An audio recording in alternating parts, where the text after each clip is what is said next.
तर लडाख राईडवरून दोन्ही गाड्या आलेल्या आहेत. Update for the Ladakh ride. तर आता पिकअप केलेल्या आहेत गाड्या. आणि ही ऑरेंज क्रश एकदम मस्त आहे गाडी. सीट अमित बाबू कुशन्स दोन्ही गाड्यांसाठी. याला मॅकडॉकचे फॉग लॅम्प्स आहेत. हँडल बार रायझर आहे. रिअर फुटपॅक एक्सटेंडर आहे. टॉप रॅक आहे झानाचा.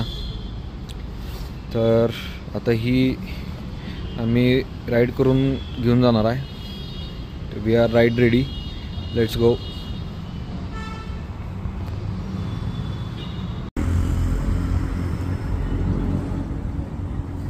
तर ऑलमोस्ट आता 50 किलोमीटर झालेले आहेत राईड करून.